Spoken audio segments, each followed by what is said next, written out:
Das größte Problem mit Hobbys ist, dass viele denken, sie müssen sofort perfekt sein. Echt jetzt, viele geben nach 2 Tagen auf, weil es nicht gleich super aussieht. Kennst du das auch, Julia? Ja, ist, stint, ist.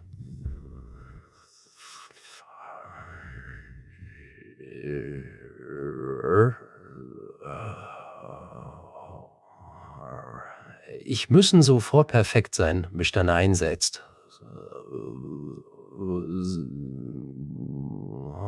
Hi.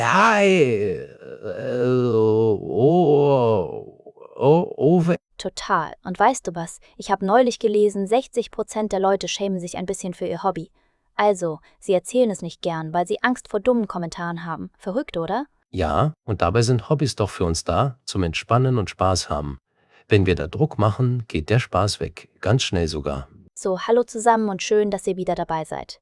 Ich bin Julia und heute quatschen wir entspannt über Hobbys, warum sie gut tun, wie man anfängt. Und ja, auch über Streit rund um das Thema. Tim ist natürlich auch da. Ja, ich bin Tim und ich freue mich, weil das Thema liegt mir echt am Herzen. Ich habe viele kleine Hobbys, aber ich bin in keinem ein Profi und das ist auch okay. Also reden wir mal locker drüber. Vielleicht kurz am Anfang, ein Hobby ist einfach etwas, das man in der Freizeit gern macht. Das kann Sport sein, Musik, Basteln, Kochen, Gaming, Lesen, was auch immer. Es geht um Freude, nicht um Leistung. Genau. Und da gibt es ja diese Diskussion, sind alle Hobbys gleich wertvoll? Manche sagen, ein Instrument spielen ist besser als, sagen wir, Gaming. Ich finde das ehrlich gesagt schade. Ja, ich auch. Denn, naja, ein Hobby hilft uns runterzukommen. Wenn jemand beim Zocken entspannen kann und dabei lacht, warum soll das weniger wert sein als Klavierspielen? Beides kann diszipliniert sein, nur eben anders. Und es geht auch um die Person. Für den einen ist Stricken wie Meditation, für die andere ist Fußball das Highlight der Woche. Am Ende zählt ja, wie man sich fühlt, oder? Genau. Ich habe mal online eine hitzige Diskussion gesehen, da hieß es, Casual Hobbys sind nicht ernst. Also so Hobbys, die man locker macht ohne Wettbewerb. Und viele haben dann gesagt, Moment mal, Hobbys sind privat, sie müssen nicht ernst sein, sie sollen gut tun.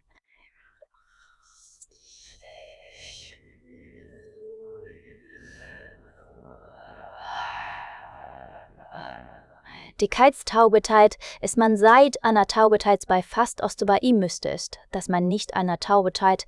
Ja, das Wort ernst passt da irgendwie nicht.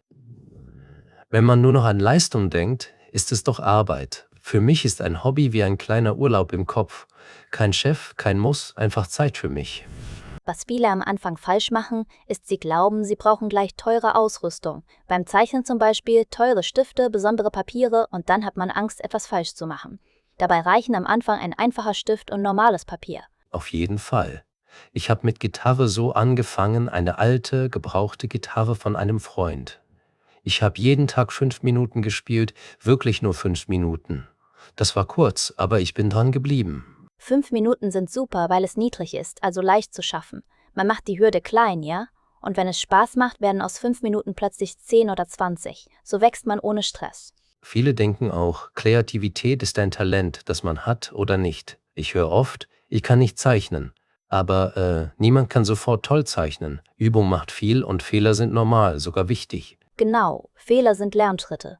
Ich sag zu meinen Nähanfängerinnen immer, ein schiefer Stich ist kein Drama, das ist einfach ein Schritt.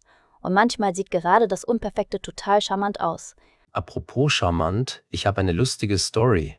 Bei einer Filmnacht hat jemand Gollum aus Herr der Ringe den süßen kleinen Welpen genannt. Alle so, wie bitte? Erst Gelächter, dann eine riesige Diskussion über Figuren und warum man sie mag oder nicht. Oh ja, solche Momente verbinden, oder? Humor bricht das Eis. Und genau das liebe ich an Fandoms. Leute kommen zusammen, sie diskutieren, sie lachen und plötzlich ist da so eine kleine Gemeinschaft. Kleine Warnung aber, manchmal teilt man in der Gruppe zu viel. Ich habe mal erlebt, wie jemand in einem Live-Format echt private Familienprobleme rausgehauen hat. Die Stimmung war danach sehr, angespannt. Ja, das ist heikel. Vielleicht als Tipp, überlege kurz, bevor du öffentlich etwas Teures, Persönliches sagst. Ein Hobby ist super für Austausch, aber Grenzen sind wichtig, damit Beziehungen nicht leiden. Guter Punkt.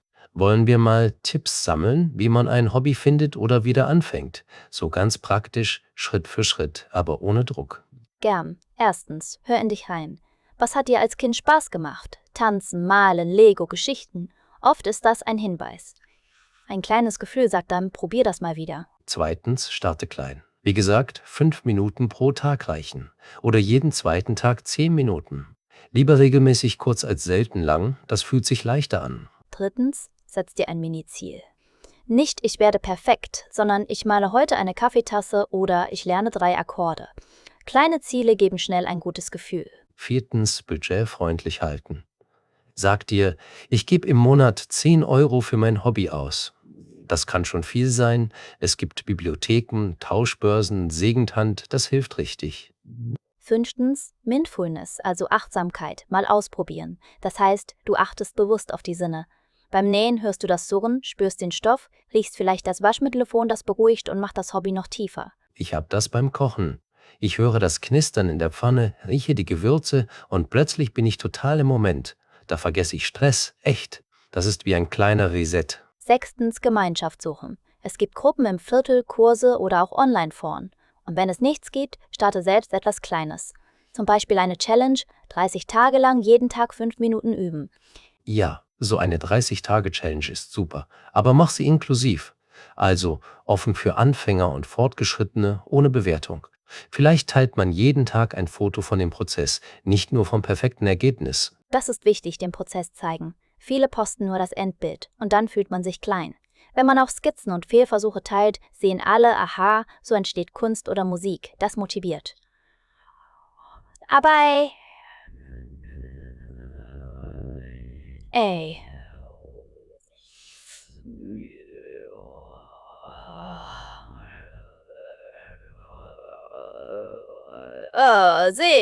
Geht's?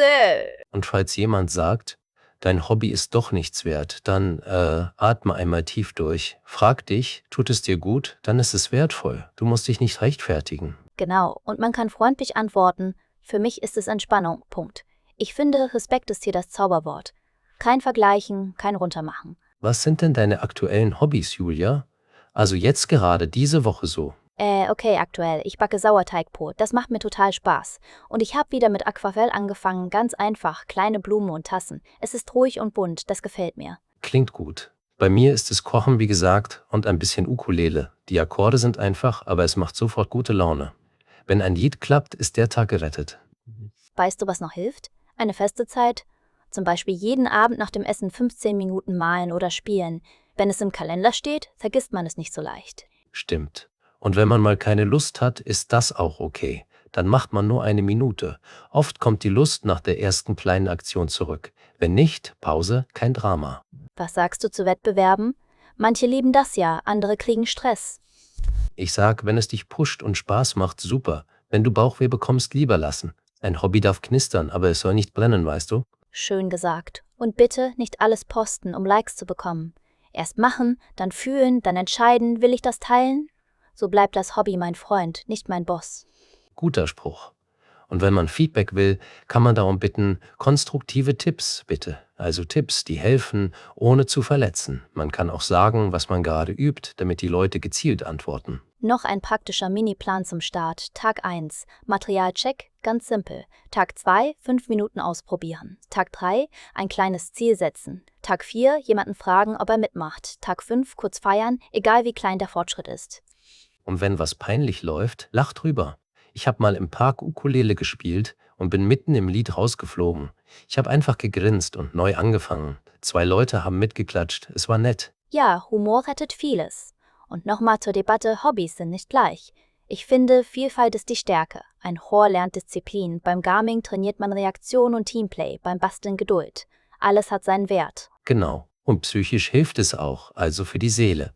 Ein Hobby ist wie eine kleine Insel. Wenn der Alltag laut ist, gehst du kurz auf die Insel, atmest, machst dein Ding und kommst ruhiger zurück. Ich mag das Bild. Eine Insel, die man immer dabei hat. Man braucht nur 5 Minuten Zeit und ein bisschen Neugier. Der Rest wächst mit der Zeit. Bevor wir zum Ende kommen, noch ein Bonustipp. Mach eine Liste von Dingen, die du gern magst. Geräusche, Farben, Orte. Und versuche, eins davon in dein Hobby zu holen. Das macht es persönlicher. Sehr schön. Und wenn ihr mögt, startet doch mit uns eine kleine Challenge. 30 Tage, jeden Tag 5 Minuten an eurem Hobby. Teilt euren Prozess mit Freunden oder schreibt es nur für euch auf. Hauptsache, es fühlt sich freundlich an. Leute, wenn euch das Gespräch gefallen hat, lasst gern ein Like da und abonniert unseren Kanal. Dann verpasst ihr die nächsten Folgen nicht und wir können weiter so entspannt plaudern. Schreibt uns auch, welches Hobby euch gerade Freude macht. Danke, dass ihr heute dabei wart. Bleibt neugierig und freundlich zu euch selbst. Und denkt dran, Spaß zuerst, Perfektion vielleicht später. Bis zum nächsten Mal.